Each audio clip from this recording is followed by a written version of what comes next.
In the Gospel according St. John 4:5-42, the Samaritan woman at the well. In the Gospel, we encounter a Samaritan woman coming to draw water. Jesus speaks to her, "Give me a drink." Under the burning sun of Samaria, a woman quietly walks toward Jacob's well to draw water. It is noon, the hour when almost no one comes to the well. Perhaps she chooses this time to avoid the eyes of others, to escape whispers and judgment, to hide from memories that still ache in her heart. Her life carries many wounds and broken pieces. She has searched for love through many relationships, yet the more she searched, the more empty her heart became. At that ordinary moment, Jesus is sitting by the well and says to her, "Give me a drink." A simple request for water, yet it opens the door to an encounter that will change her entire life. Jesus, the source of living water, begins by asking for water from a woman whom society looked down upon. In his gaze there is no contempt, no distance. There is only respect and a gentle love that reaches the deepest part of her soul. The conversation slowly unfolds. Jesus speaks to her about living water, water that, once received, will quench a person's thirst forever. The woman becomes curious, and gradually she begins to realize that her thirst is not only physical. It is the thirst of the human heart, the longing to be truly loved, to be accepted, to find a love that does not fade. She had searched for that love in people. But each time she placed her hope somewhere, disappointment followed. Human relationships could not fill the deep emptiness within her. Jesus looks directly into her life and speaks about her past.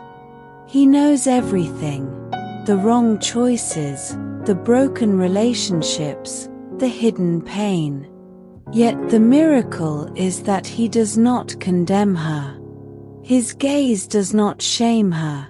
Instead, it sets her free. For the first time in her life, she encounters someone who knows everything about her and still loves her. That moment transforms her. The woman who came to the well carrying a water jar now leaves it behind and runs back to the town. The jar, symbol of her daily needs, suddenly becomes unimportant because she has discovered the true water for her soul. She tells the people, "Come and see. A man who told me everything I have ever done. Could he be the Christ?"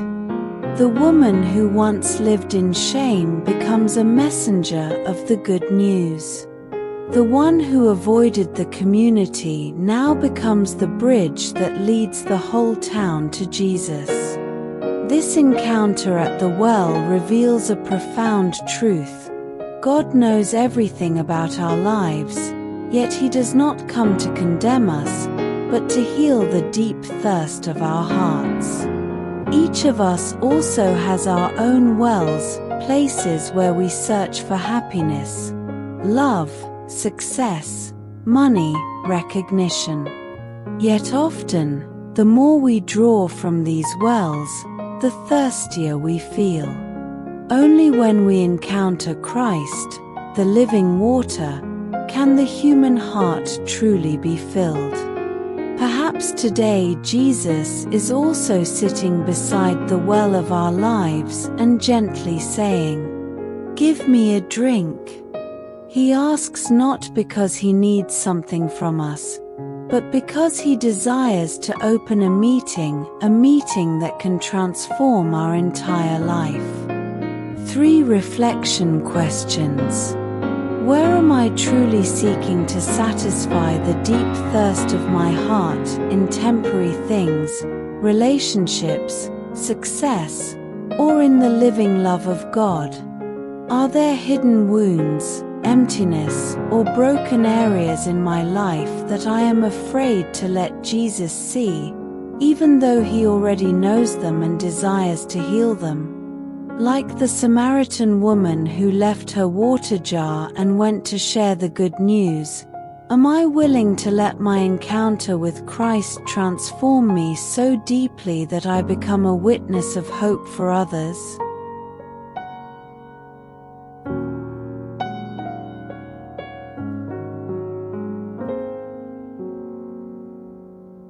The story, The Thirst of the Heart. In a modern and busy city, there was a young woman named Emily. From the outside, Emily seemed to have the kind of life many people dreamed of: a good job at a media company, a small but beautiful apartment in the city center, many friends, and lively weekend parties. On social media, her life always looked bright and exciting. But deep inside, Emily often felt an emptiness she could not explain. After every party, when she returned to her quiet apartment, she would sometimes sit silently by the window and ask herself, "Why do I still feel so empty?" Emily tried to fill that emptiness with many things: work, shopping, traveling, and even short-lived relationships. Yet after all of it, the thirst within her heart still remained, sometimes even deeper than before. One day during her lunch break, Emily walked into a small church near her office, simply looking for a quiet place to rest.